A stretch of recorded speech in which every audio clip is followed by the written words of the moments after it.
this discussion, I think, came out of many independent conversations, really. I think all of us here are in positions where we're always looking to provide more opportunities for talent, for Black talent specifically, and a lot of times we run into a lot of red tape that has been put up in the industry to create limitations for us, and I think we've all found ourselves throughout our career peeling one thing back at a time and one thing back at a time, but now I think at this point we have some clarity on what the steps are, and what we also know is important is maybe what I know I didn't have and most of us didn't have is provide that mentorship and that insight to ensure that you're best equipped to navigate what we're going to talk about being the advertising industry. The decision-making process, it's important to understand how decisions are made to better understand how to win, right? If you're playing in a system that you have no idea, AKA our government and taxes, we're fucked, right? But at least from an advertising standpoint, if we can understand how decisions are made in that side of things, then we can navigate better, right? And knowing as a community that we'll be able to provide for each other more than anyone else will. So I like to always start with introductions. So we'll just go down the line. I guess I'll start with myself and background, and then I'll pass it off to you guys if that's cool.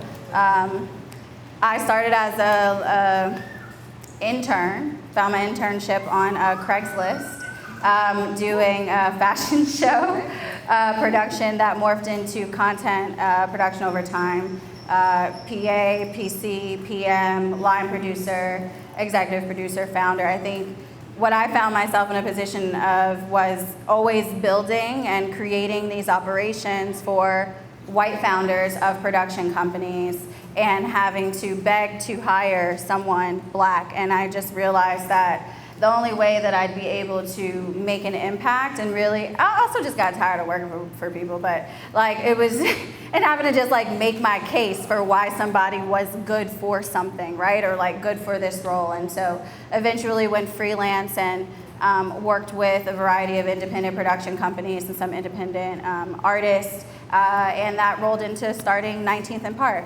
We started as a production company, mostly with me producing everything. I think it's just important to know that just because you start a business doesn't mean that somebody else is doing jobs for you. For the first 5 to 6 years, you were doing everything and anything, and then eventually building an agency on top of that while simultaneously building workflow. And I think it's all out of the need of wanting to see better, wanting to improve our processes, and wanting to provide more opportunities. And yeah, excited to be here with you guys, and I'll pass it to Autumn. So I guess my origin story, much like Tahira, I started off as an intern, worked my way up as an office PA, coordinator, PM, line producer. I worked at RSA Black Dog as their head of production for the music video department, and then transitioned back into freelance again as a line producer, and then just recently, I've been at Conscious Minds for 2 years. I started off as an executive producer there, then moved into the director of production for them. And then I am now the director of voices and culture. No, that's not HR. So basically what my job is that I get to meet new up and coming talent. So not only just in front of the camera, but behind the camera. So that could be a producer, a director, a photographer, a content creator. So we saw a need, and I said, I really love people, and I really wanted to be able to make opportunity. And so that's sort of how the whole department sort of came about. So, and then the culture piece is culture, of course. So that's a little bit of my origin story. Yeah? All right.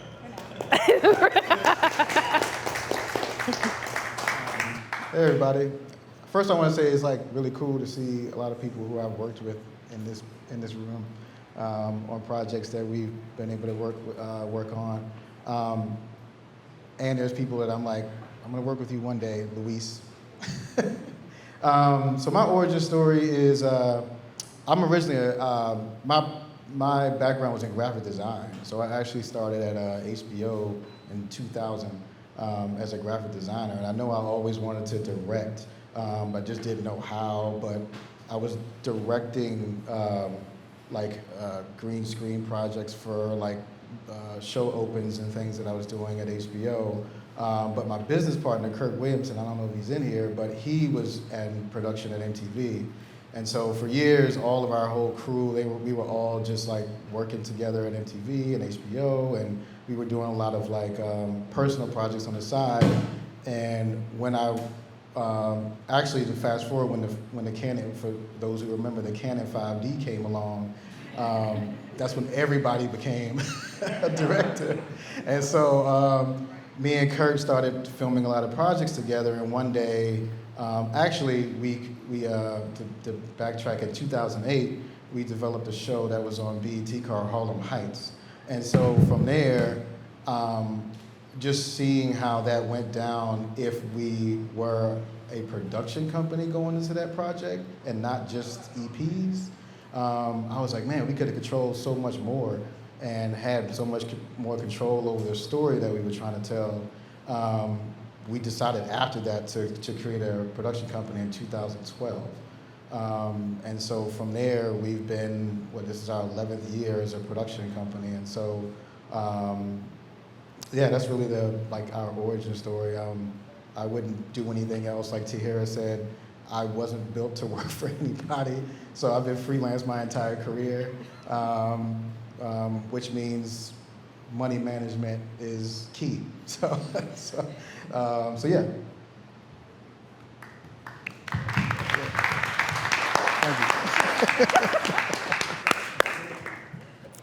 My name is Devin Baker. My origin story, I would say, is I'm the villain of the industry, or I try to be. I think villains have the best storylines because they're usually the most truthful, right, to themselves and to everyone else. For me, my past is what initiated me coming into this advertising industry. I started off in gangs in New York and Harlem. I've traveled around the world because I was in trouble.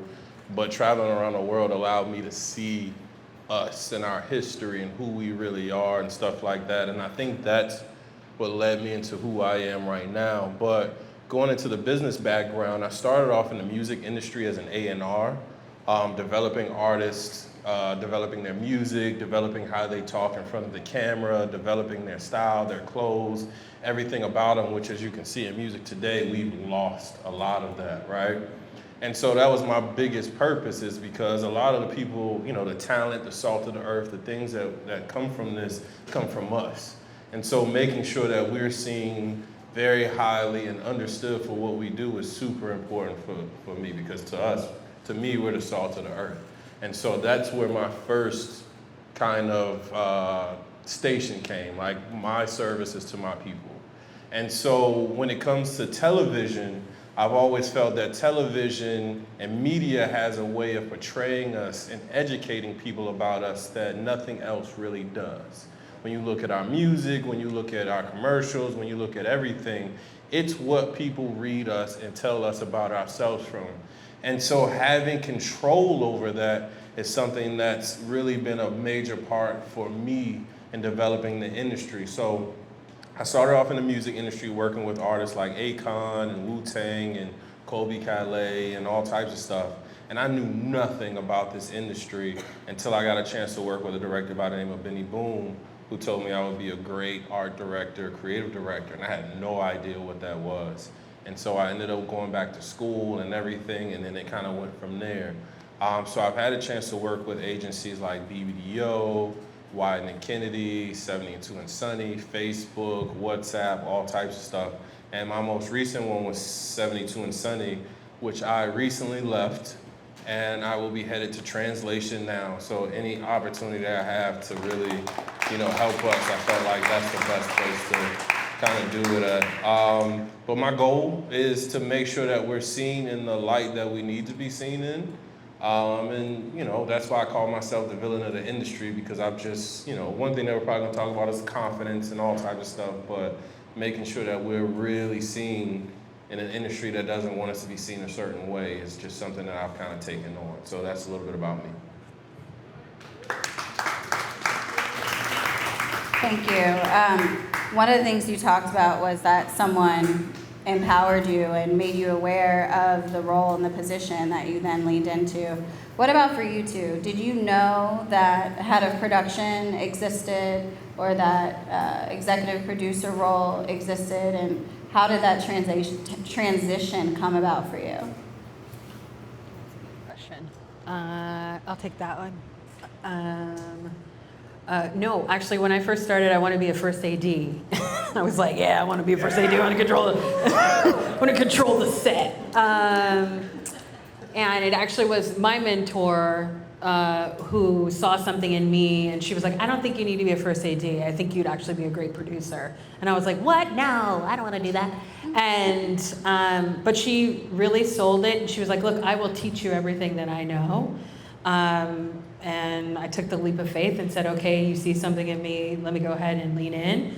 And then the rest is history. I think I didn't really understand the executive producer, head of production, all that stuff at that juncture. But it was like, as I climbed the ranks, I understood like what role meant what and who was responsible for what. So, but yeah.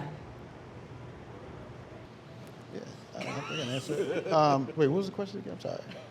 I want to make sure I got the question again. What led you into the industry? Oh. Did you have somebody empowering you? Or? Yeah. Owning a production company and being in the position you're at now when you're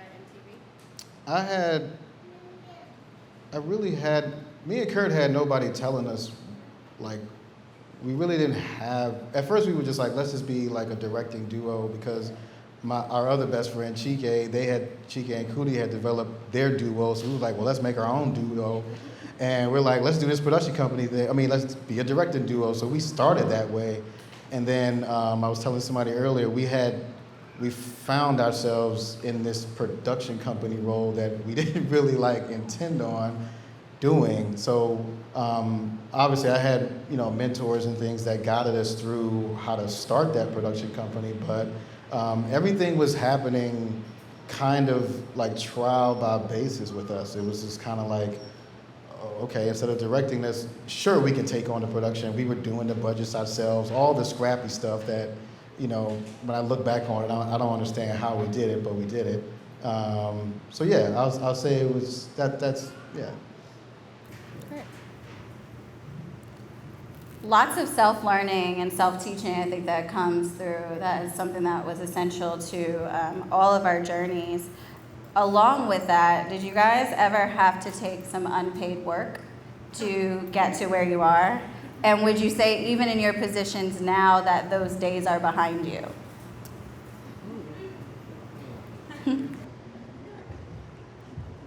I can go. Yes, I took unpaid work, for sure. When I was first starting out, you're just trying to get in there and get on any job. I was back in the day when like PAs made like $100 cash, and you're working like 18, 20 hours. So, and then sometimes you would jump on a job as a favor and whatever. So yeah, would I take an unpaid job now? I think it would depend on who it was and what the content was. I think I am always open to taking unpaid work, especially if it's to elevate either a story or a creative artist or things like that. So it just depends on those variables, I think, for me. But yes, I would still be open to unpaid work, but I know my value. God dang it. 100%. Sure. I have taken on unpaid work. I've actually done it. I did it for 2 years in the music industry just to get to that point where Benny Boone would tell me that I was something that I knew nothing about. I was actually homeless for a while because I went through that period in the music industry. I would say no now. Not because I think I'm just the top of the world, but one thing I've come to realize, especially in this industry, is confidence is king. And so when you tell someone what you're worth, that's what these corporations believe. So when you go into a company and you get paid whatever, that's your value to the company as long as you're with that company. And I think the value for you needs to be what you think you are and what you want to be seen as. And so that's a major confident point. And so when you go into these companies, go into that. And so for me, I would do a project if it, for free, something personal, something with friends.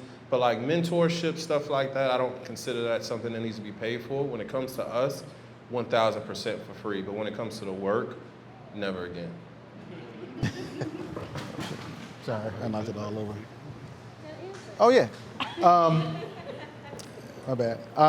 Yes, we did do when we first started, we definitely did unpaid work, but we also paid our bills. I think for the first 2 years, we were both freelancing in different places when we still had Holland West Productions. But we did I remember our very first job, Kurt was following this IndyCar racer who was doing a special at MTV. And so I'm a, car fanatic, so I was like, man, we should do a commercial on this guy. So we flew ourselves to Kansas City, to the Kansas City Raceway, and did a whole 4-piece docuseries on this guy. And that's what we showed to clients. And it turned out very well. And he did qualify for the Indy 500, so that was our story. Was we found this guy to qualify for the Indy 500. So yeah, we did do a lot of free work. Now to answer, yeah, would I do that now? Probably not. Have we done work for only in certain situations that I know the next thing will be something. We've taken a little bit of a hit to gain something bigger. That happens, but yeah, free. I'm nah. Like you said, we know our worth, and I wouldn't do that, because then they'll take advantage of that and go, well, you did that project for free. Why not this one? It's nah, dude. So yeah. Can I say something to add to that? I do want to add one thing to that, because I think what you said was very profound. I think there's a lot of people in here coming out of school, trying to find their next role, how to get into those positions and stuff, and then question if someone asks them to do something for free, is it worth it? And I think in that situation, one thing you brought up was it took you to put yourself out there a little bit, knowing that something was coming. That made it worth it. Flying out and shooting and doing different things that you know you had to do to get to the next thing. I think that's one of those things that has value in itself. And so, I necessarily wouldn't put a monetary to it, because that can change your whole life. So in those situations, I think it's really good to weigh those moments and don't just look at the monetary versus whatever. So I think you made a great point that I just wanted to pull out there. I was actually going to say, normally I tell people when they're like, should I take this job or whatever, there are 3 questions they need to ask themselves. One is that, do I want to work with this individual, whether that's a director or a producer or the company, is it worth me doing it, even though it's less rate or whatever. The second one is I need the money, so I need to go ahead and take the job, and it is what it is. And then the third thing is the content. Is this something that I want to get behind or put on my reel? So those are the 3 questions I always say to ask. Yeah, that's what we call our 3 R's, and that's kind of what we use even still as a company, but definitely something I use. So real, revenue, relationship. It usually needs to check off at least 2 of the 3 to be worth the investment. But I think if you're emerging, just getting into Devin, and I think everyone's point here, you do have to be able to gauge if this is something that you may want to, if it's a shoot in New York, do you have a friend in New York that you can stay with and maybe get a Spirit flight because, whatever, to make sure that you're there to be able to do it. I mean, and people still do that even now, not even just emerging, but just because maybe the budget didn't have travel in it, but that this is going to be a great opportunity for your reel. So it's a way of investing into yourself. I'm going to just segue into the main thing, which is, one of the challenges in scaling. So when we started, I was already a producer, a line producer, and people would call, and we kind of started and didn't really tell anyone, and people would call in and say, can you line produce this for me? And I'm like, what about a co-production? I think, I started this company, I've worked with you now this many times, I pretty much run this whole thing anyway, you're just writing the checks, right? But now we can write the checks ourselves. So why don't we call this a co-production? Instead of giving me that $20K line producer line item, let me get some of that production fee as well. Let me get 5-10% of that also. And that worked, and it worked in a way where we were able to build our portfolio, be able to take this, Nike job and then that we got from another production company and then go to Nike and be like, hey, we work with you. So now we know how to do this. But after a while, I'd say we're in year 7. I want to say by year 5, we started to realize direct-to-brand relationships are great, but there's this whole other side, being the agency side of the business, that we weren't tapping into and we weren't playing that game. I kind of was always against having a roster because I had so many friends that have not had great experiences with agents or agencies or, feeling like they're just tools or, pawns on rosters, which many still are.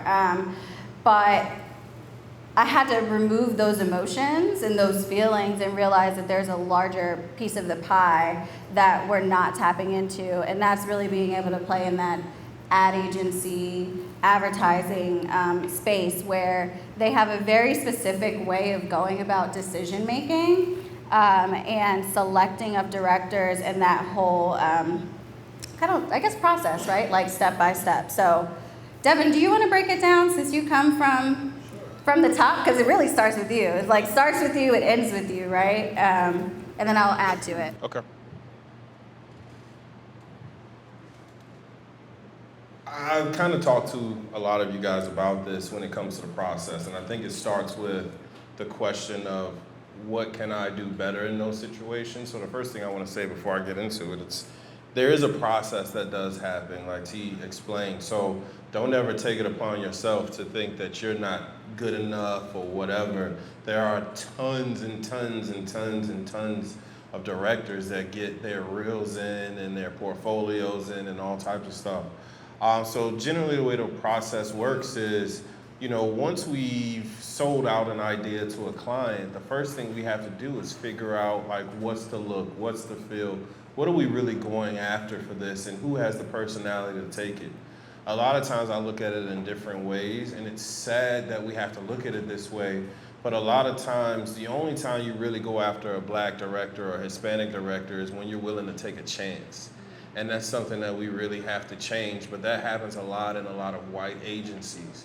And so what the process becomes is once we kind of know what we're trying to do, we have producers that will usually come in with a list of directors. And so I've told a lot of you guys, you meet a producer that works for an agency, get to know that producer because they add you to a list and that list gets to us. And the reason why we don't necessarily choose who goes on that list is because I might be in the middle of wardrobe, I'm in the middle of trying to sell to the client, I'm in the middle of trying to figure out the budget, all types of stuff. So my producers are the ones that are bringing me the directors and my DPs and my cinematographers and stuff like that. So get to know those people. But the process then begins where we'll go through a list and I will look at every single director and judge it based off of how they shoot, how they film, their experience, everything that they have, because a lot of times I want a partner in it because I have to do so many different things. And we will narrow that list down by, at least I will. I can speak for myself, but there are agencies that will look at people that they're familiar with, if they're white, if they think they understand the culture that they're speaking to. But I will go through and look at your camera work. I will look at your storytelling. I will look at the experience that you have just from filming, and that's how I'll make my decision about the people that I want to go on my list for who can direct this. Sometimes it's 100% on me. Sometimes it's 100% on my team. And what that means is it's I might have a bunch of creatives that are choosing who they want, and I'll come in and be like, I don't know if this is the right person, or they ain't got no color to them, or the culture isn't right, or I was telling people I've just finished filming some Wingstop spots. And of course we all know who Wingstop is going after. They're going after blacks and Hispanics. They're going after us. But not one director was brought to me that was us. There was not one director that was brought to me that was us. Wow. And talk about the red tape though. I'll let you talk about the red tape. But the process is pretty much, as a team, we will go through, figure out, have a conversation about them, and then we will go into a conversation about things like diversity. Should we get a black woman director? Should we get a black male director? How do we get these people in? Where are they? That's another thing. I don't know how we get the information to see all the directors and cinematographers and DPs that are black, but we don't have access to that. And a lot of our producers definitely don't have access. I would definitely call you. But look, I'm going to a black agency now, so we in there now. But like, it's a little bit of a process. So there's a lot of different parts that kind of go into that process. So it's not just one person being like, I don't want that person or anything like that. It's just a lot of voices a lot of times that goes into that decision making. And at the end of the day, it comes down to me to make that final decision. And that's when the villain kind of comes out, because it's like, oh, Devin, you're being a little bit too black, or we need someone that speaks to everybody and all types of stuff. So there's a lot of psychological things that occur. You need me to speak louder? I'll speak louder. So there's a big process in it, but that's why we need more people like us in those doors to make sure that we're being seen and heard, and making sure that you guys are doing the communication with producers and directors and creative directors and all types of stuff. But it is a little bit of a process, and yeah, it's a hill for us. I'm going to tee up, yeah. So one of the other, just to piggyback on Devin, it's agency producers, because you should be going to LinkedIn and typing in that title and then finding everyone and DMing them, just FYI. But in addition, there's also the head of productions and executive producers, director of voices and cultures, because there is an additional role that's called the sales rep. And the sales reps are actually the ones that the agency producers call for the most part. They're also building their own list. But those are the people that they call, and then those people go out and find the directors and then the production companies that represent the directors. And they can often be a bit of a barrier, which is why we were laughing. Didn't know you did Wingstop, but knew Warren's story. Warren and I we vent about a lot of frustrations, and one of the things that I'll let you talk about, but we can, as black companies, submit as many directors as we want. If the sales rep doesn't agree, although it's not their decision, it oftentimes doesn't even make it to the creative director. And so that's why what we'll get into is like different things you can do to position yourself. But those are also people that you want to make sure have visibility into your work. You don't want to hound them, but you want to be able to at least send them updates, send them portfolio updates and examples of work, so that you too are also on their radar, because it's relationship driven. So if they like you and they see that if they don't like you, they like you, but they see you're persistent and they see that you're building and your work is continuing to grow, that'll stay at the top of their mind. So when Warren or Autumn or myself submit you, it's nothing new. And there's also not a lot of them. That's the other thing. There's like a good 25 to 30 across the East Coast and the West Coast that truly monopolize the decision making. So you really want to familiarize yourself. So one of the examples being Warren submitted, sales rep didn't actually pass it through, but I'll let you. Yeah. Well, I'll say this. A lot of times with sales reps is a lot of them, like that Wingstop job, it was like a cattle call, man. It was like thousands of directors. Like they got called for that, but specifically the sales rep was like, "Hey man, give me like your 3 top black directors." So like they're all like looking for the black directors, but sometimes I wonder if it comes down to like a comfort level of like who we go to, because like we've been doing this for 11 years, but like we've never worked with 72 and Sunny. So sometimes it's like it's a comfort level. It's like you guys are bringing us directors who we never heard of, who are good, but then wait, who are y'all? So it's like, even though we have the work that could show that, but sometimes it is a comfort level thing. But it does get frustrating because people do come to us like looking for the black directors, the Latina directors, but like I'm like, you guys still aren't comfortable. It's a tough fine line with like bigger agencies. So and it is hard because when I do know creative directors that are at the top, I do understand there's so many layers to even get to you. Yep. So if the team below you isn't in tune with that, they don't care. They're just like, well, let's just go get so-and-so at Smuggler. Yeah. And so it just becomes like a comfort thing. And so by the time it gets to you and you're so busy, it's just like, okay, well, we got to move. So yeah. Yeah. Yeah, I think I will add something to what you said because I think something you just said is super important.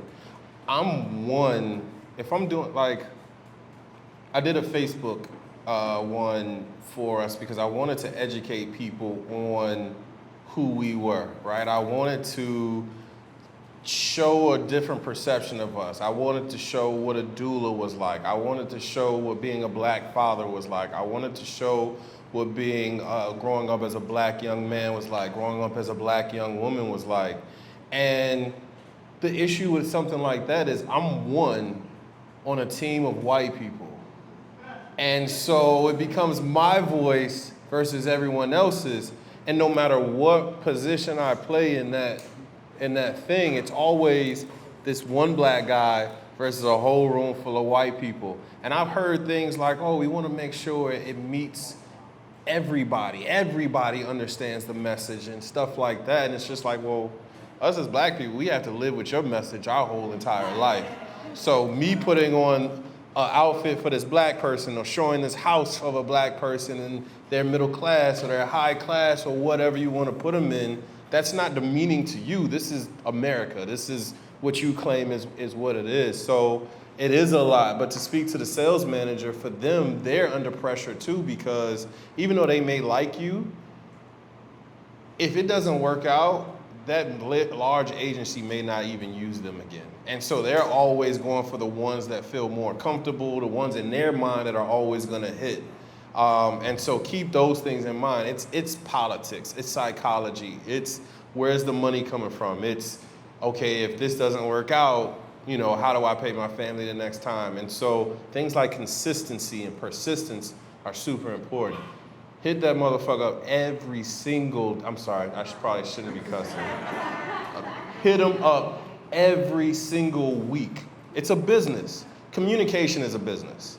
And so make sure you contacting them every single week. What do you have coming? I'm here. What do you need? You need anything? I got you. Let's go. Just wanted to add that. Yeah, I think knowing that it's a constant fast pace. Can y'all hear me? Yeah. Okay. Fast pace and hustle that you're going to forget, and so you need to consistently, or the people are going to forget. So you need to consistently be top of mind. That said, and I'll start with you, Autumn, because we're always hustling. When I say hustling, like I got an email at 7 p.m. on Friday and I have reels due by 10 a.m. on Monday. I didn't do anything, but it's okay. We're gonna get them in. That said, that's been based off of being able to cultivate understanding with my directors of how I need their portfolios to look, right? And so can you talk a little bit about what directors and DPs, because that literally comes next as soon as the directors get selected, what can they be doing to best position themselves for you to be able to submit them? Like, how can they help maybe make your submission process a little easier? This is interesting because I feel like I'm seeing a change of how we're presenting stuff to client. So a clean website, of course, like, you know, that's easily trackable, like, okay, that's your documentary stuff, that's your commercial work, that's your music video stuff. That is always easy to sort of navigate. I would think that your reel is so important. And I just was speaking to somebody about, like, they had a reel, but they did some brand stuff, but I didn't see the branding in any of the reel stuff. And they want to see how you know, showcase their product and things like that. So, like, even how you cultivate that reel is going to help sell you through to the client. And I know this is crazy, but I'm getting a lot of people asking about Instagram. Like, they want to see folks' Instagram. And then now, which is something we've been talking about, a lot of clients are asking about TikTok. So brands are trying to figure out how to show up in the space, and so they want to know how people know how to live in it, tell stories in it, how to communicate and engage with audiences. So I'm getting a lot of that in the past 6 months is TikTok. What about you, Warren? I'm like now we don't have like an official roster, but what I am doing, because I do want to work. So I'll go back and say, like, the one thing we do when we pitch is like I'll lose 10 jobs putting up directors that let's just say 5 of y'all I've met in this room. I would lose that job to put you all up so people can see y'all.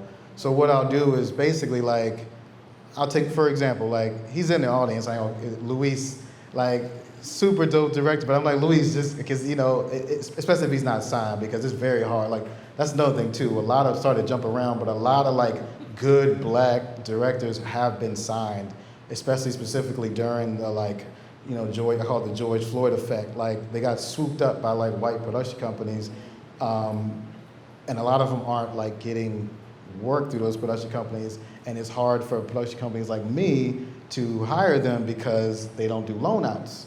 And so we do struggle in that way, but I'll say like Louise, for instance, like I'll just get Luis's work. I use a program called Simeon to take his work and put it in categories. So when somebody does call and they're like, hey, I'm looking for comedy, then I just legitimately go through comedy and go through all the directors and submit.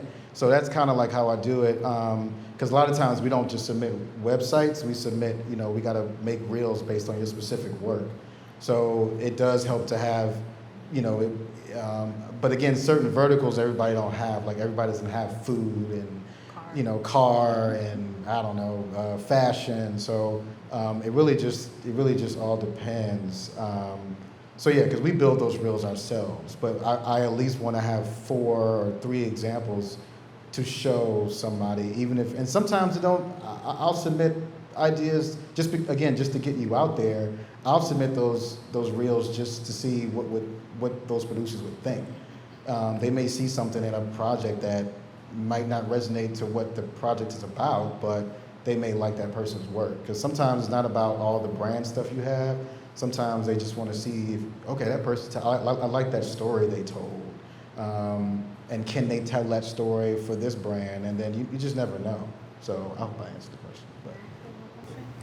Yeah, you can. I just want to add for Simeon, what's really important is that you have all of your work in organized folders and the actual MP4s of them. And we need them when we ask you in 20 minutes, right? And so you've got to be ready with all of your work ready to go when an EP or an agency producer reaches out to you. And it should already be organized by genre, whether it's beauty, whether it's car, have your client's information, the agency, or whomever it is that you worked with, as many credits as possible, because to Warren's point, for the agencies to accept, there is your reel, which will add as a nice highlight, but they are looking at the curated Simeon, there's Wire Drive, there's a couple of others that we as EPs have to make. That is then what Devin and his team is looking at. And so the only way we can do that is by having these organized files from you that we can hopefully get up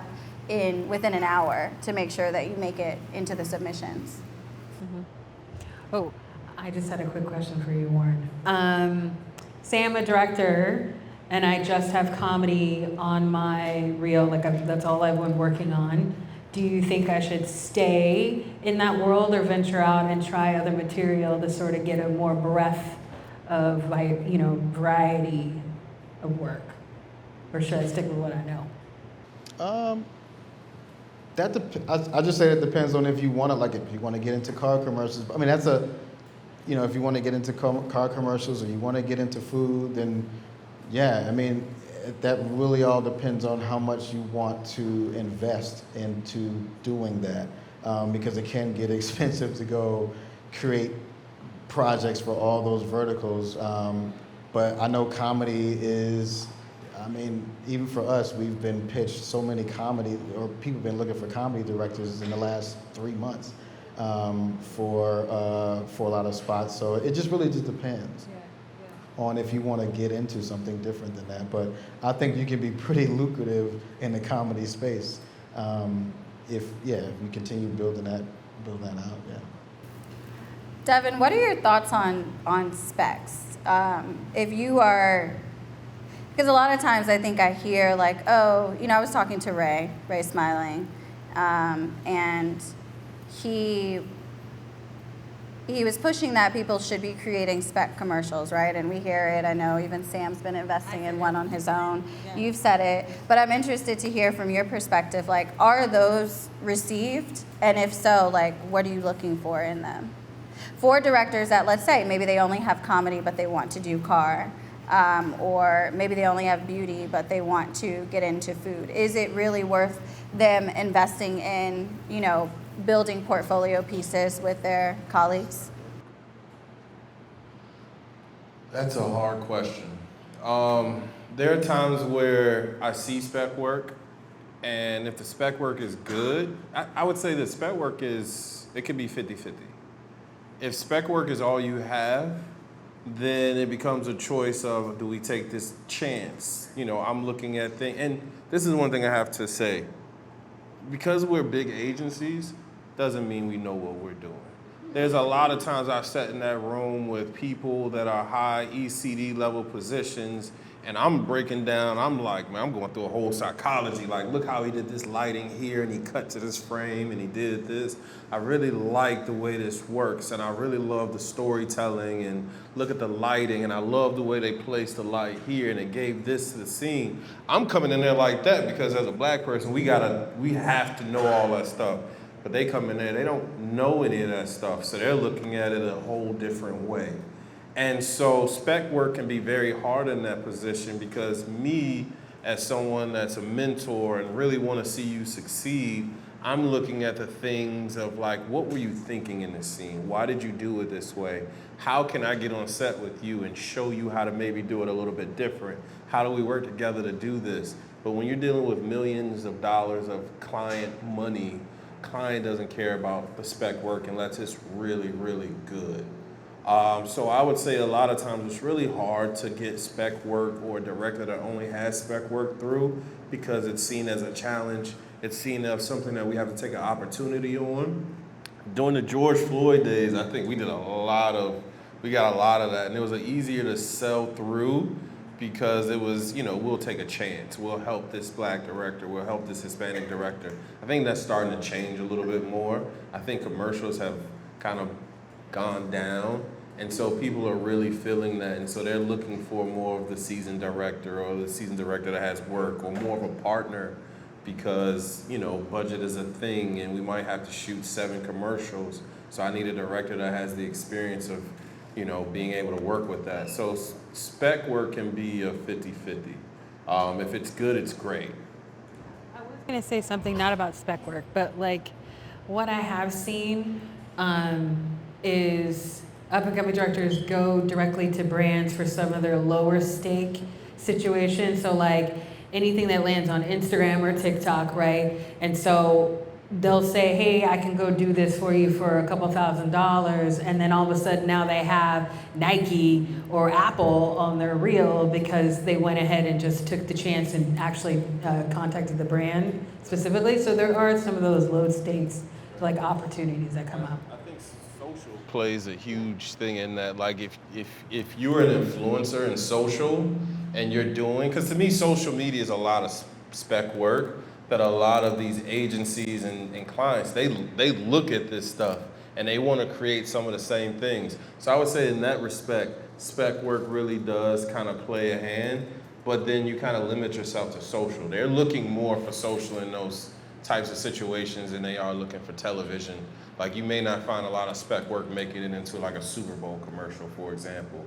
But if you have a company that's willing to take a chance and do some social media work, do a film, stuff like that, take that opportunity. I'm always telling brands like, yo, you might want a 15 to go on television, but social media, we can do all types of stuff. And so that's where the fun really kind of comes in and stuff. So if you're doing great social, that's another great way in. Great. I'm gonna go from we've gotten the work, we've gotten submitted in, now you've been selected for what is essentially the next step, which is being briefed by the agency, the creative team. You have your EP, you have your HOP on the call with you, and then developing your treatment. And one of the things that I think we've all collectively talked about is your presence. and your confidence when you're in the room. These white boys go in here and they can sell whatever the hell and not blink their eyes, and they don't know what they're talking about at all. And their charisma is crazy, right? Like, and their charisma really more than anything is what wins them over. And sometimes we're in the room and, you know, we've been scared, we've been thinking about it for like 72 hours, we done talked to our mama, we done talked to everyone, and then, you know, we are, that anxiety and that fear really does show up, and they can see it, and they're almost waiting for it, right? Like, let's be real. So can you guys talk a little bit more? I want to give it to Devin, because I know we had a one-off about that, and you're often the ones that's like, come on. Yeah, cut me off if I get too long. This is something that's really, really important. Somebody asked me earlier about presentation and if they should be good at presentations. Yes. Yes, because a presentation is where you can fake it till you make it. I don't care if your thing is horrible. If you have a great presentation skill and you can talk through your stuff and you show your confidence, these people want to know that, because what they want to know is, if I get you in front of my client, can you help us sell this work? Right? Even if you're just coming with my idea and what you've done is kind of put it into a treatment, if you can sell the hell out of that work, you're a big help to me. So I was working on a project, and I probably shouldn't give names, but I will. I had two black directors that I was looking at. One of them was Bradford Young, and the other one was, I may not use his name because he's the one that didn't win, but both of them are good friends of mine. I wanted one of them to win. It wasn't Bradford at the time. I wanted the friend of mine to win because I think he does such great work. But the problem for him is when he brought his treatment in, it was so wordy that we were sitting down in this room listening to him present this treatment, and he read through the whole treatment. And the whole treatment was just words. And so by page 4, we were just like, oh my God, like, I'm bored. Can we please move on? Whereas Bradford came in there, and I don't even think Bradford really told a story about what we were looking for. But by page 3, we were all in tears because he used visuals that really helped tell a story. And I'll give you a great example is we were working on Facebook, and again, I was trying to do this thing about doulas and showing black fathers and stuff like that. And he came in there with 2 videos. One video was a woman in a tub. It was her and her husband, and she was giving birth. And so the power of this scene and what this couple kind of went through in this moment, and seeing the strength of this black woman just giving birth to this child, and the music that was on top of it, really sold immediately what we were going for. When it came to the black father, he brought in a video of this father that had just gotten out of prison. Black guy, he's sitting in this car, he sets up his camera, and he talks into the camera crying, talking about his past and how when he walked into the room and saw his baby girl, who got so excited to see him, and like how that changed him instantly, and the power that had of him as a black father and stuff like that.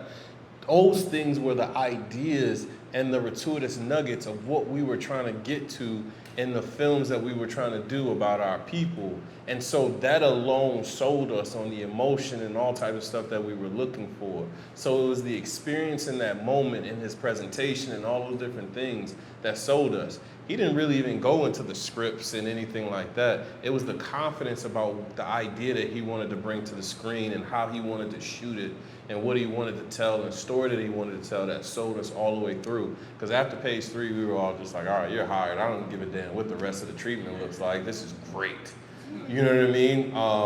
And so coming to the table with the confidence, and I always tell people, we fake it until you make it. If you know your content, research.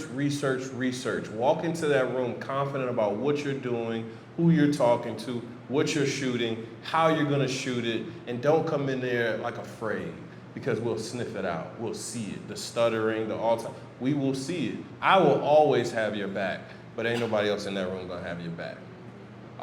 So I hope I answered that. You did. I'm going to give it to Autumn. I see her hand. I'm like, no. No, I definitely agree. I think coming with a POV and the research and like the understanding of what the client is trying to get after. So we talked about this, but I've been on calls where director, has the confidence and stuff or whatever, but hasn't done the research or anything like that. And then all of a sudden they'll ask, I'll specifically say it was a Target job, they asked this director about the track. And they went into all this, that, and the other thing. And I looked and I texted on the side, I said, you didn't listen to that song, did you? And like, it was complete, because talking about all kinds of downbeats and all this stuff, I'm like, that track don't even have no downbeat. What are you talking about? So knowing that, like doing the research, understanding what was given to you, make sure you read through the deck so that you can speak to what the client is asking for in their campaign, I think is super important. So. Can I add one thing to that? I'm gonna keep this quick, sorry. The one thing I would add to that is in a room, they're looking for a reason not to use you. Sure. For the other director, they're looking for a reason to hire him. So as soon as you make a mistake, they're on that. That doesn't mean you can't be imperfect, but understand that you have a higher hill that you have to climb than the next person. And so just keep that in mind. Just like you said before, I think I'm always in the room. I want you to succeed. Like I want to be like, we done. That's the person. So know that no one's behind there writing like, oh, I'm ready for them to fuck up. Like, no, like we want you to win. We want you to win. We want you to win. Yeah. We want you to win. And I think we also did you want to add? Okay.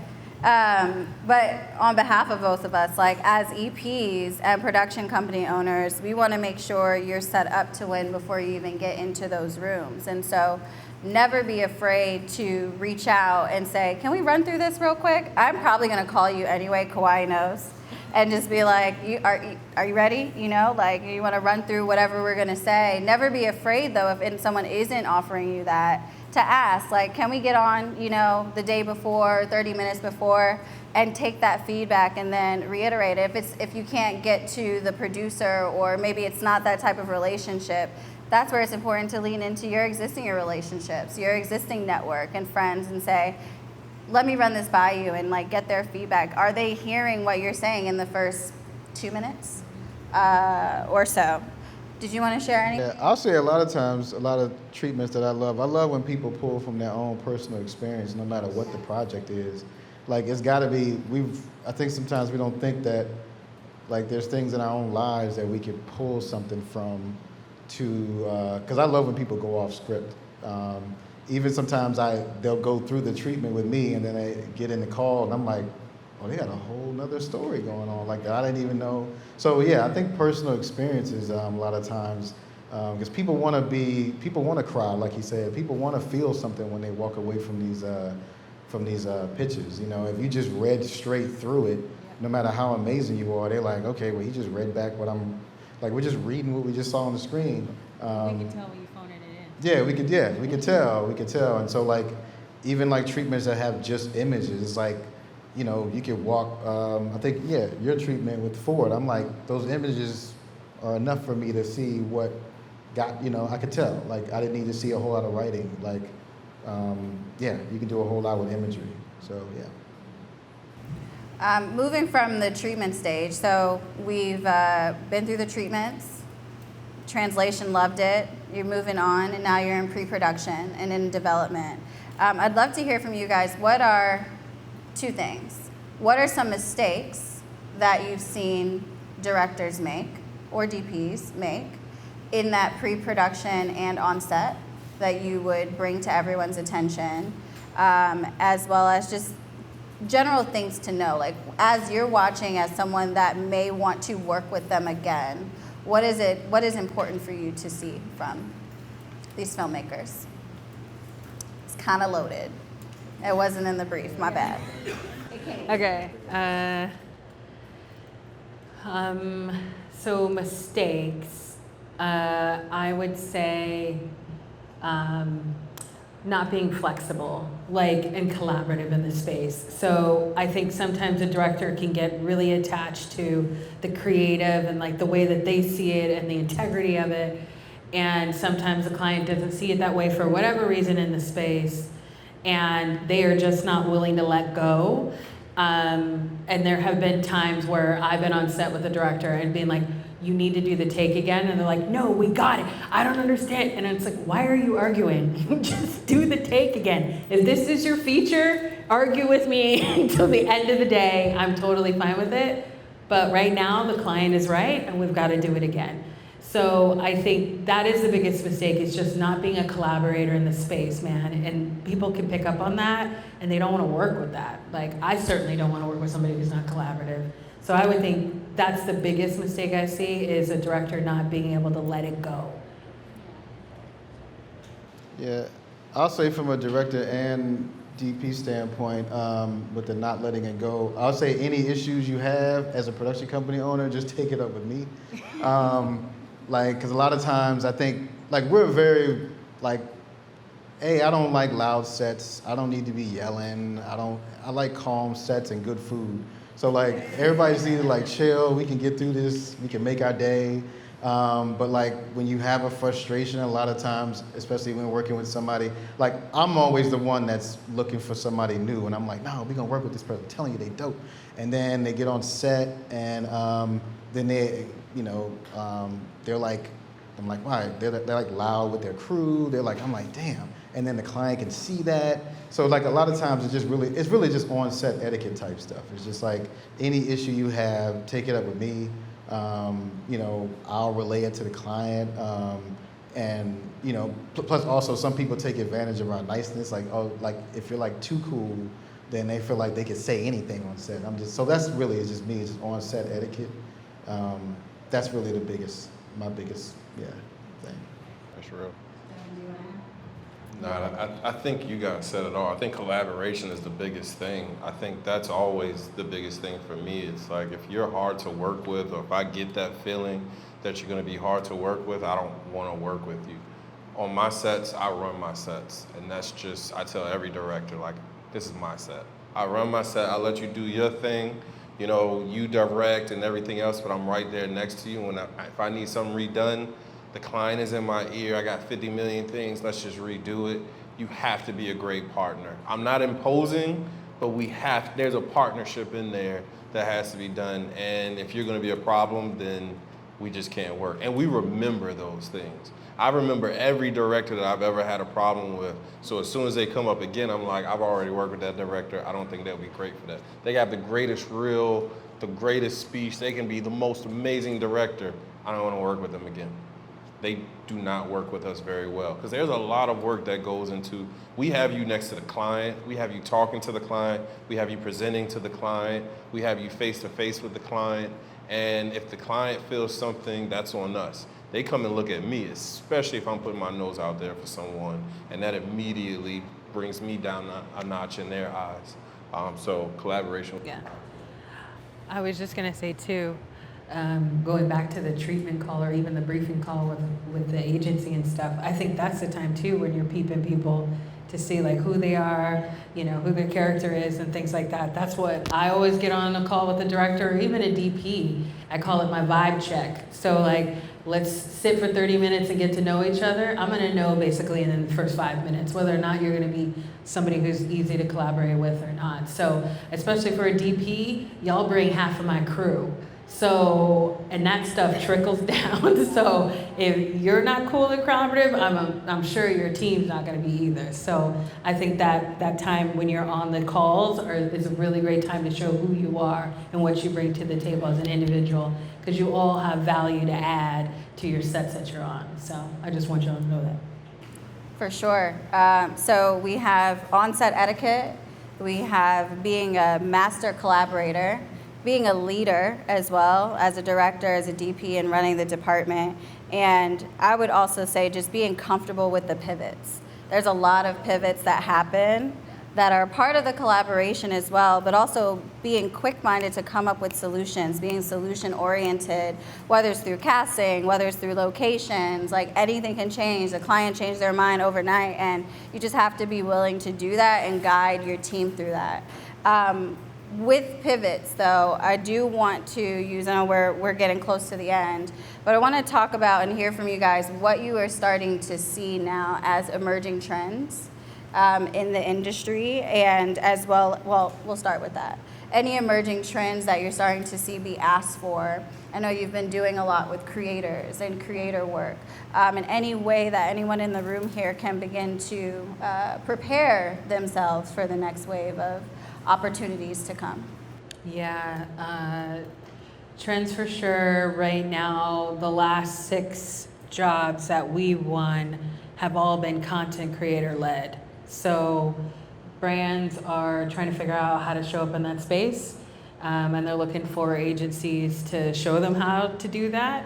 And most of those projects do not have a director on them. So what I'm interested to see is this just the now because of the way the recession is and everything that's going on with the strikes, or is this now going to be something that is staying? And then what does that look like for our storytellers, our directors, and in the space of commercial? And I wonder if Devin has felt that too. I'll just add to that, though. I think with creator-led, we always have like little bubbles, right? But I think where directors will, my opinion, and this is just on a Meta Creators project that we're doing now, we still need a director to tie together that 16:9 piece, right? And so if you're not a creator yourself, how are you threading your story through multiple creators for this overarching brand message? Because at minimum, the press team needs a 16:9 that they can distribute and say that we did this thing. And that's where still you need that directorial guidance. I would say a firm grasp on culture. And when I explain culture to people, because, when we think about culture, we think about it as what's the world look like around us and what's happening that we can speak to. And if you're someone that's in the understanding of how to touch on that and take it and make it into an emotional subject matter or really talk about the things that are happening, those are the things that are really winning awards, I would say. When I look at things like Lion and all types of stuff, when we're judging those things, there's a firm grip on emotion and like personal communication, what's happening in people's regular lives and stuff like that. That's really coming to the stage. So if you are a person that can really soak yourself into that world and really tell those stories, I think you really have a firm leg up. Because my biggest thing is, product doesn't sell products. It's culture that sells product. That's why when you look at everything, we're involved in everything. Our music, our style, all types of stuff. So if you have an insight into that world that can be helpful to these brands, that's super important to them. Everything else I believe was already said, which I think was number one on there, but that's it.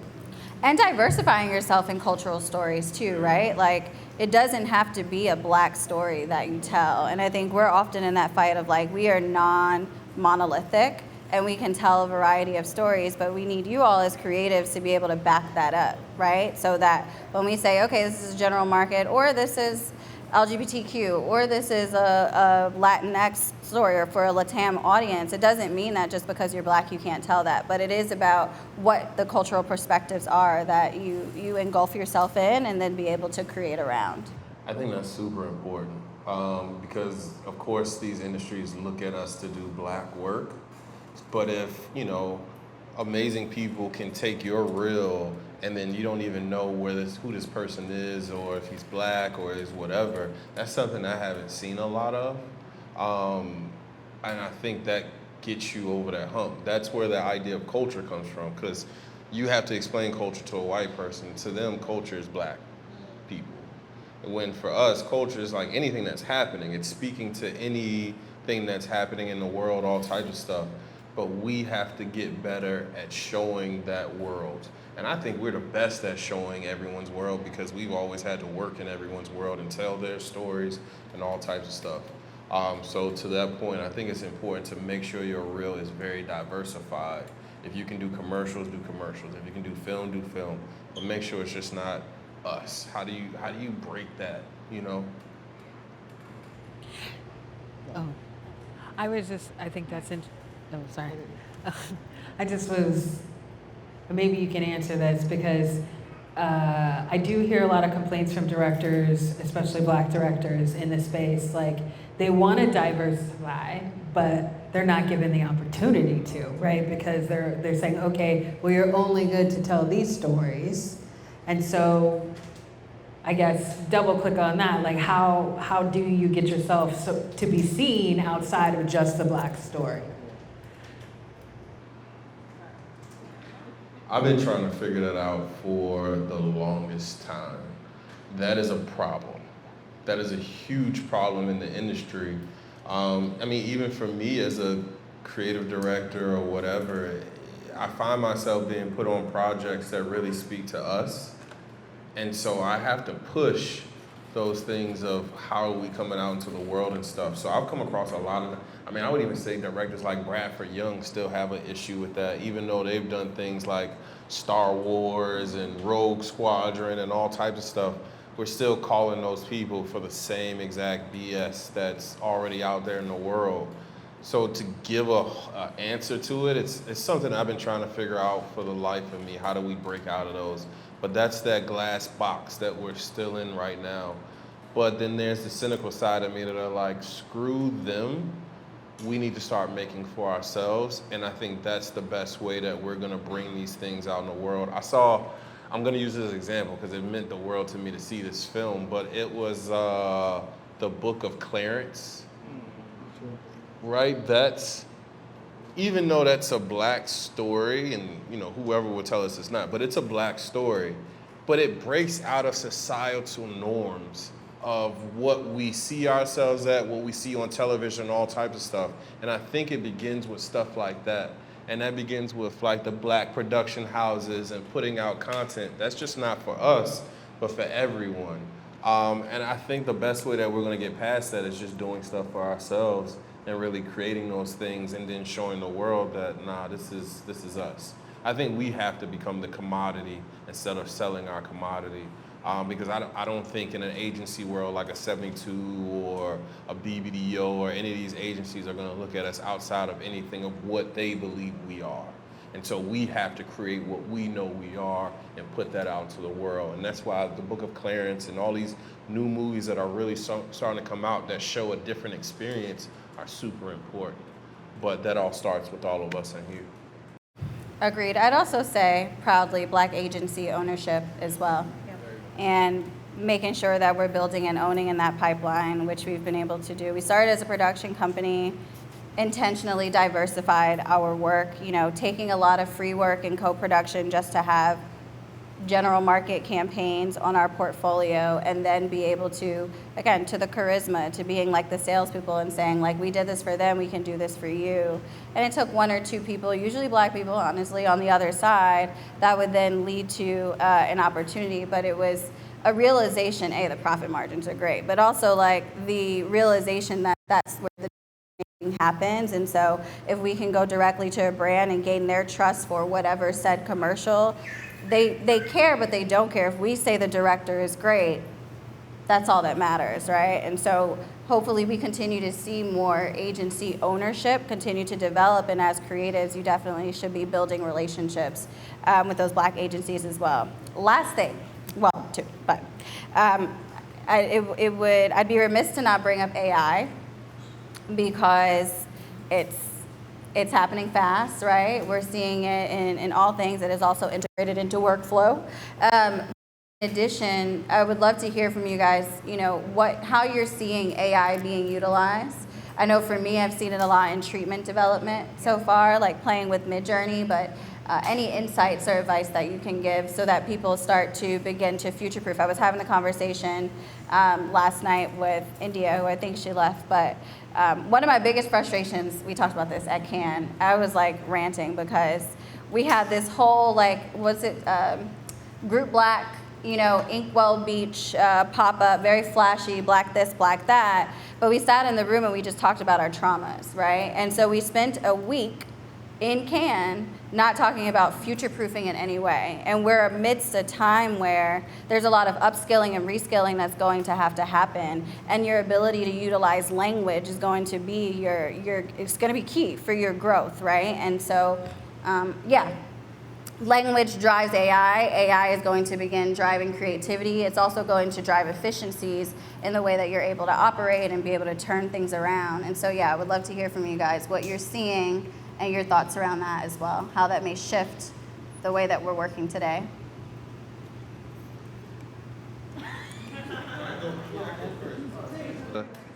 I love this conversation. AI is one of my favorite conversations to have.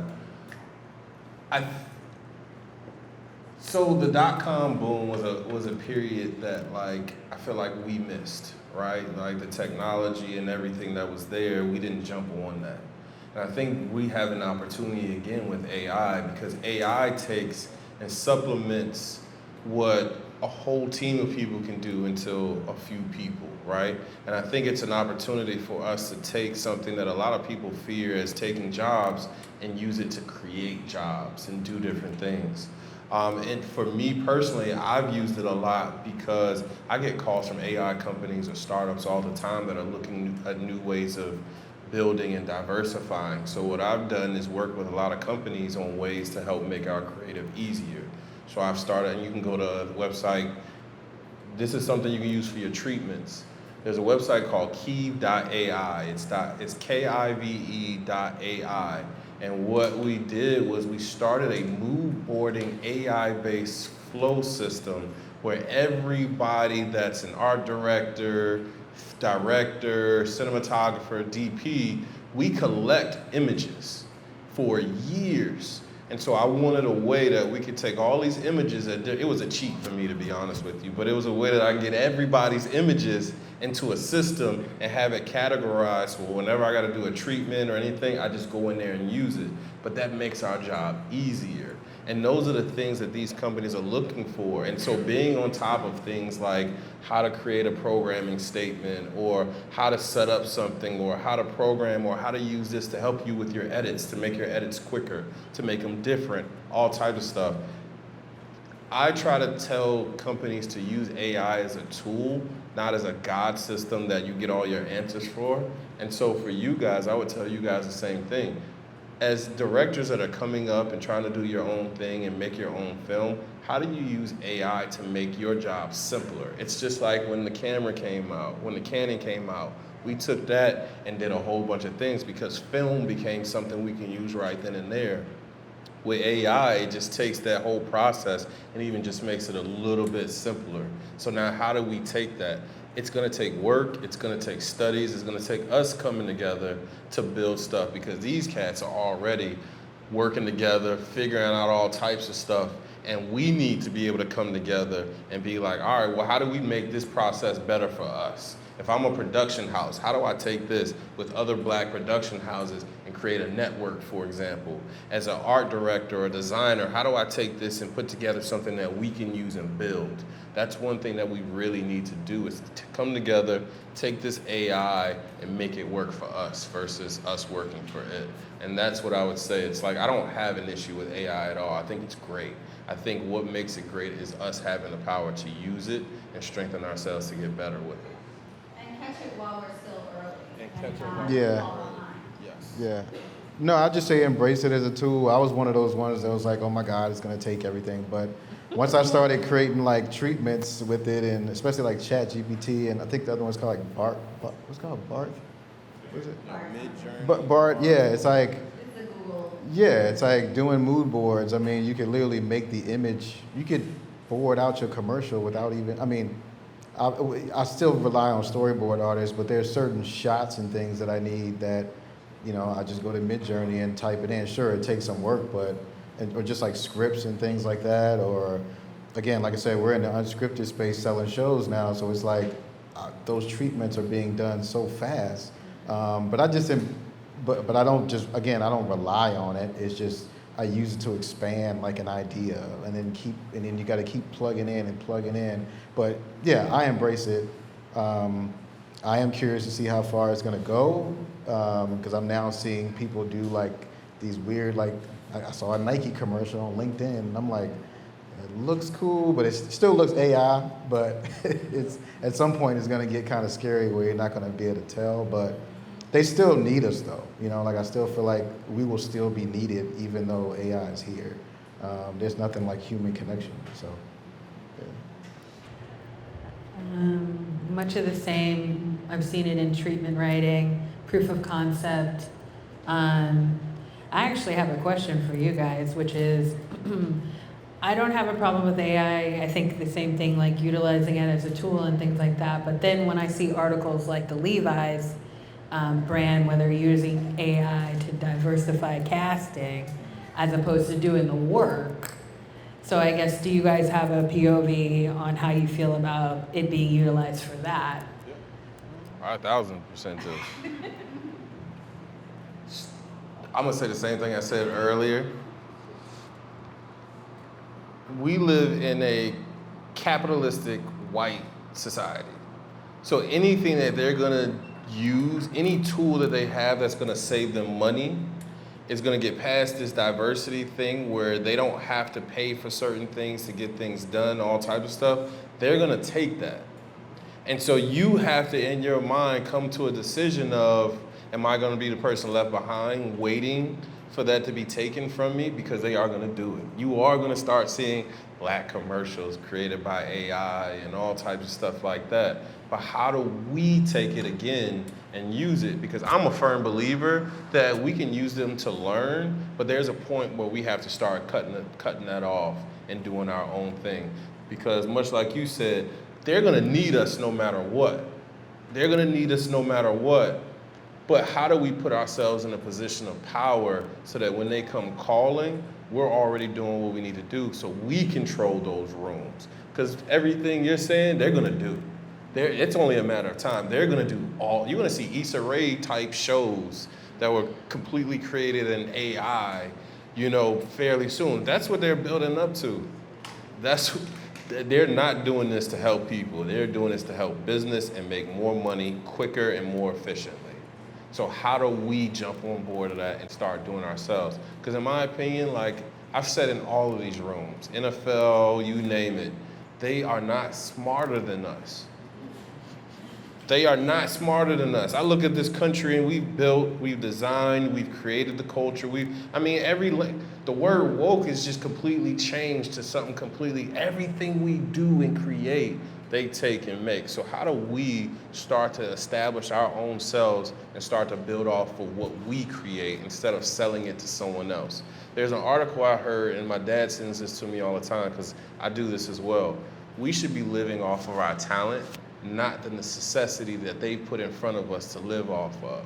They want us to work and not focus on things like AI and how to program and all these different things, because if we get into those rooms and start really learning this programming and how to do these things and how to facilitate our own productions with AI and our teams and stuff like that, man, that's dangerous. As soon as each one of you guys starts coming together in a room being like, all right, well, how do we produce this film? We got a bunch of directors, we got a bunch of DPs, we got a bunch of producers, we got all these different things. How do we create for ourselves? As soon as we do that, everything is gonna change.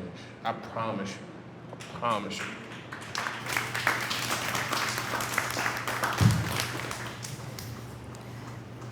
I didn't think about this before, but when I asked a question about like spec work, I almost feel like it's what can you do with AI? Like, what worlds are you creating through Midjourney? What worlds are you creating through Firefly? And how are you able to showcase your creative abilities through that way, knowing that that is the reality of the future? So if there was one thing that I'd say to begin to, and it's not easy, listen, like it's not easy to prompt, it's not easy to code. I'm not a coder. My CTO somewhere in here, or it's like finding, partners that can help you navigate it, but also investing time into the research and practice as well.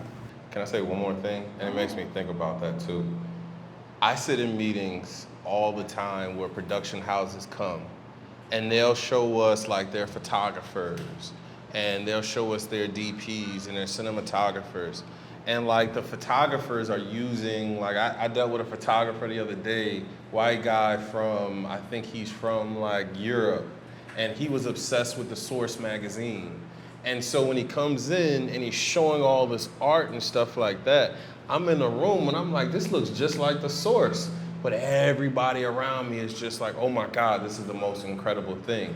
They're showing me videos of AI, and it's the crappiest AI videos, but they're enamored with them. Enamored with them. And the people that are coming and showing these things, they don't look like us. So we're at this point right now where we don't realize this is the point where you can experiment and be seen because you're the first.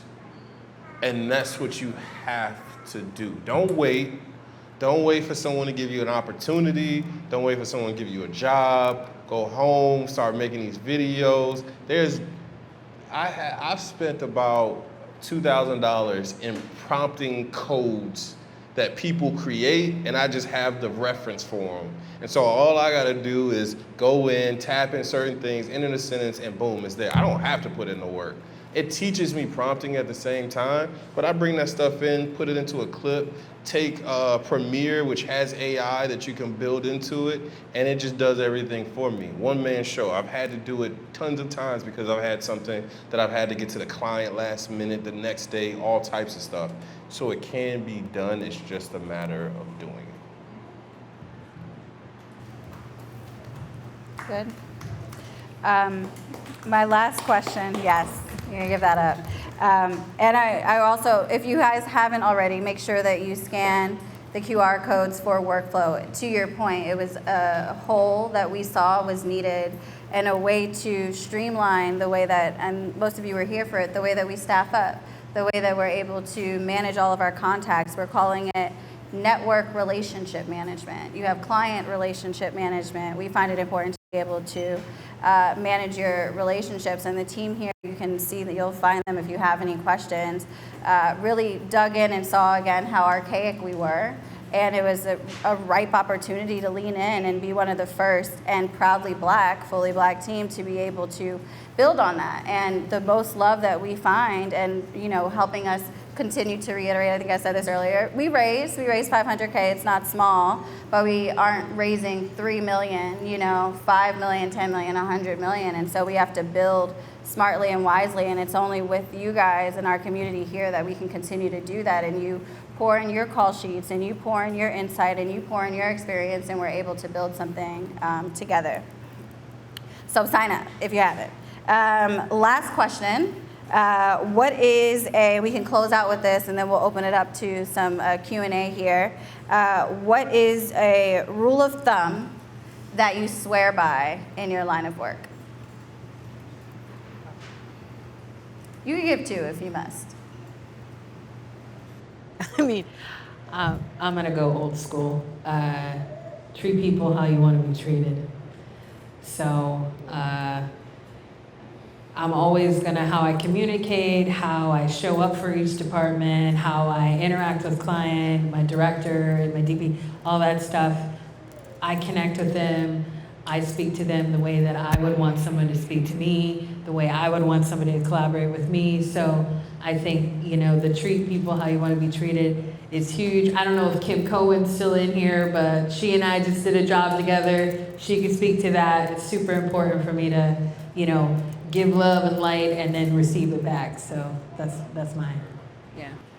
Yeah, I kind of piggyback that because as much as people want to, work with Holland West Productions, I want you all to come back. So if I don't treat my crew and everybody right, then I'm not doing my job. So yeah.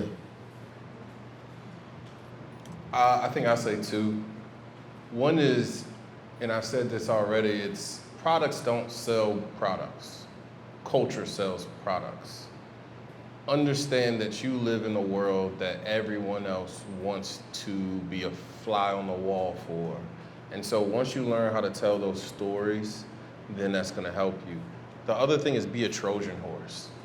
When you get in, help us get in with you. I think there's we've been taught to think that we have to be the only one, and we don't have to be the only one. When you get in the door, help people to come up behind you that are us. That's how we get ourselves in the door. There's not a lot of creative director, group creative directors, all types of stuff that are in this industry, unfortunately. But the ones that are there also need to be understanding that it doesn't stop with us, because no matter what your vision is, if you don't have a team under you that understands your point of view, you can be whatever. Your thing is not going to be heard. So we have to learn how to love each other, ourselves, and bring each other through. That's very important. It's something I don't see at all. Amen. We were at AICP this year. Shannon Washington and Jimmy Smith, they coined a term called, or I don't know if it was theirs, but it was the first time I heard it, called the only one syndrome, that a lot of us get when we're in the room. And yeah, it's important to break that up.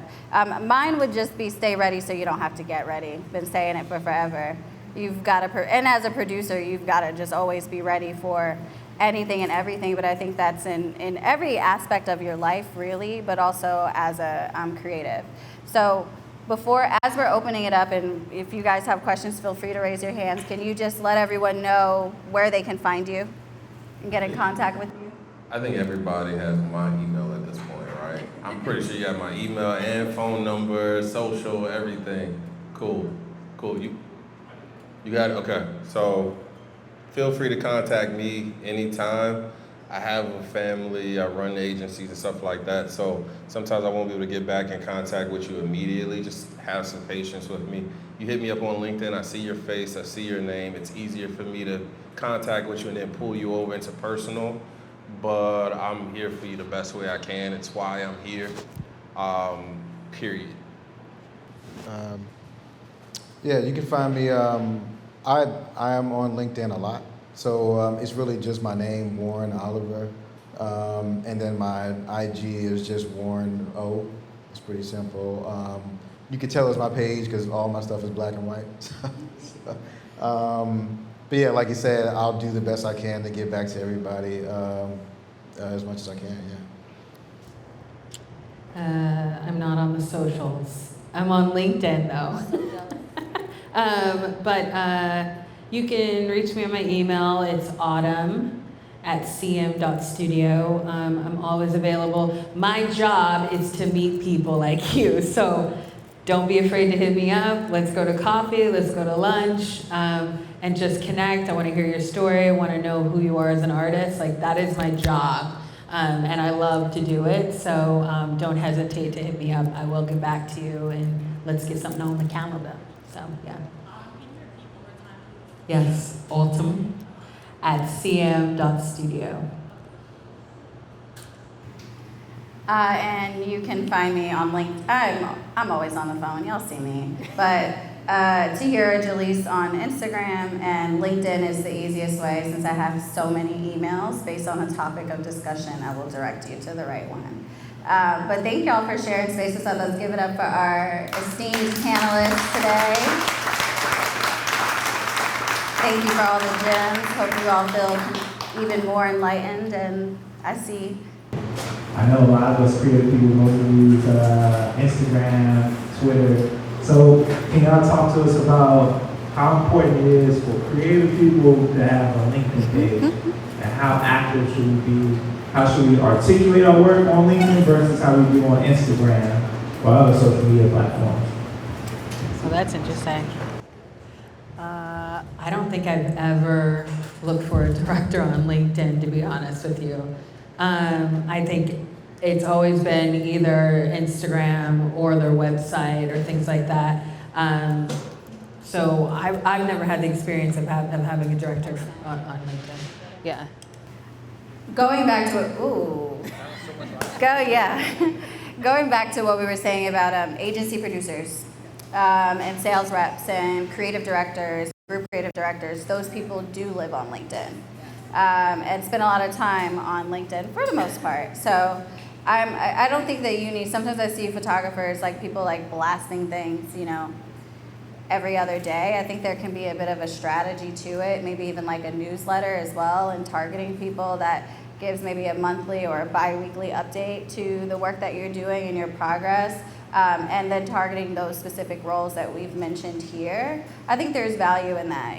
Don't, blast their DMs or their messages, but it doesn't hurt to say, hello, I'm here. Because sometimes you can get to people via LinkedIn before you can get to them via email as well. No, I'll go. I don't mind. The last statement I 100% agree with. Producers, recruiters, they're all on LinkedIn. I mean, I use LinkedIn heavy, only because when I left 72, I'll be honest with you guys. When I left 72, or when I wanted to leave 72, I started hitting up recruiters and companies, and I'm like, yo, I'm about to leave. What's up? And that was all through LinkedIn. And LinkedIn hasn't failed me yet, surprisingly. But what I start to realize is I'm not a Instagram, that's not my thing. I use it for education. So I look at directors and film and what things are going on and stuff like that. But LinkedIn is it's trying to be a very professional place where you can communicate with these heads of companies and stuff like that. So don't be afraid to use it to communicate with recruiters if you're looking for opportunities and stuff like that, because it actually helps recruiters. If you find, someone told me this, I have a career coach too, and she told me, and this is very true, it's when you see a position out there in the world on a LinkedIn, don't apply for it. Find a recruiter of that position, contact them directly through, LinkedIn if you can. They may respond, they may not respond, but it's worth a try. Contact them directly, because the job of a recruiter is to find the best person, and they get paid from finding the best person. So if you can eliminate them from going through a whole list of things and you can contact them directly, that's a way in. So LinkedIn is really good for stuff like that, in my opinion. But when it comes to social, you guys are all visual people.